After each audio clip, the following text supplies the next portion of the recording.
welcome back. Once again, I just want to overemphasize the fact anything, I'm going to take this one step at a time. But hey, people can still get confused, and there's nothing wrong with asking questions. If you have questions, I'm 100% here to help you every step of the way. Okay? Whether you're an all-access student or whether you're just taking this course, I treat everybody the same way. I'm here to help you learn correctly and build proper skills. Okay, now here's what we're going to do. Okay, we're going to make ourselves a brand new file totally from scratch. No hand coding, using simple techniques. Now, let's think about this very intuitively. And again, I'm assuming you don't even work on computers. In fact, maybe you just got a computer for the very first time, but you want to be able to build websites. Well, that's what this course is about. So basically get in the habit of understanding, here's my menu choices. And based on these menu choices, what do I want to do? Well, I want to make a new HTML page or a new page inside of Dreamweaver. This is identical to being inside, say, Microsoft Word or PowerPoint or any software program you ever worked on. So based on these choices, generically, I want you to think generically, and then we can get very specific later on. So based on these choices, I want to simply make a new file. New file, Command N, Macintosh, Control N for Windows. Now, of course, I can do that from here as well. So based on these choices, I can create new HTML page. So I can do this one of two ways. I think it's just as simple to hit the shortcut key. Incidentally, that's the command symbol if you're on a Macintosh. If you're on a Windows platform, that's the control key. So Control N, Control New. This is the same shortcut, works in every single program, Microsoft Word, PowerPoint, across the board. So let's keep this very simple. I can either go to File New, I can hit the shortcut key, or I can click right here. Now, we're going to basically bring up this page here. So what happened, by default, it brought up, now you're looking, say, wait a second, that looks like code to me. Well, we're going to basically just click right here in Design, and I'm going to hide the code.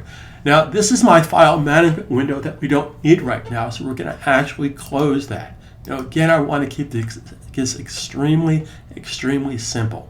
Okay, so I want you to work in classic mode. So if you click in the top right-hand corner, we can click classic. Now, if you've been working in the program already, hey, that's okay too. We're going to go ahead and reset classic right now. And here's what I want to do. I want to hide every one of these menus. The only thing I want to see is my property palette down at the bottom and my tab up here. And the tab that I want to select up here is the Layout tab, which I will talk about in great detail as the course progresses. But we have to walk before we can run. So, rule number one to working on any software program. Now keep in mind, in the previous video, we defined the site. So Dreamweaver knows exactly where to save this file. So the second I go to File Save, it knows exactly where to put it. It automatically puts it in the My Cat folder because I defined the site. Now let's say you're doing something else in here and you're exploring, you're checking things out, and now you're saying, wait a second, how do I get back there again? Well, because I defined the site inside of Dreamweaver, using my simple production techniques, by the way, I can just click on Site Root, and that will take me right back to my site. Now, the second most important thing to understand is I don't want to see untitled documents. That's a bad habit. So I'd like to think that there's no pressure here. You're going to take it one step at a time. I do want to create an HTML page, and that's what I'm about to do. But I don't want to hit the return key because I want to give this some kind of proper name. So here's how this works if you want to take a note on this. Okay. The first page of any folder, which is basically known as your home page, is called the index page. Now, some web hosting companies call that literally my default page, D-E-F-A-U-L-T, default.html. What we're going to do is simply call this index.html. Well, we're not actually going to do that because let's assume that on our hosting planner server, there's already a page up there saying under development coming soon.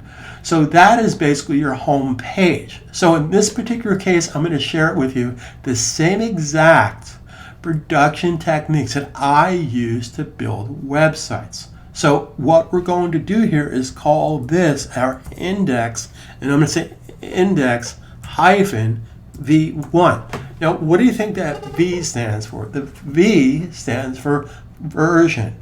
So as you're making pages, whether it's for you or your boss or your next door neighbor's kid, school project, you're probably going to make different versions. Now, my time-tested technique would tell me, based on my experience, that I want to give my file name some kind of logical name. I just don't want to call it my first web page. I want to call it the index page because basically it's the home page of the site. But in this particular case, it's version 1 as opposed to version 2, etc., etc. So as we progress with the course, I will share with you different saving techniques. Now again, if you're new to computers, welcome. If you're new to Dreamweaver, that's a good thing. If you come from a desktop publishing background and this whole web thing really gets into your head, this is definitely the course that's going to help you and set you on the right path. Now, I want to share something with you. Notice that the Save button is blue. Anytime you have a dialog box, any pop-up menu box, or a Save dialog box, no matter what this says, if this is highlighted, depending on your operating system, on a Mac, it's blue. But if the button is highlighted, I just want to share with you, you can activate any highlighted button by simply hitting the return key. Now, this could say anything. This could say update, publish, okay. Whatever it says doesn't matter. You can activate that button by simply hitting the return key. So what have we done? Well, if we go to File, Save As for a second, and I'm just sharing with you what just happened, we successfully saved this file inside of this folder. That's what we want to do. Now, we're not going to hit the return key. We're going to just click Cancel. Now, here is the second most important thing that you want to do to build good habits. And my objective here is to teach you the correct technique. This is the title of my page. Well, what does that mean? Well, as an example, I'm going to go to a web browser right now. I'm going to copy this word untitled document. In our next video, I will share with you how important it is to title your page. Now, don't confuse that with the name of the file. The name of the file is right here, index version 1. But the title of the page is something totally different, and we'll explore that in our next video.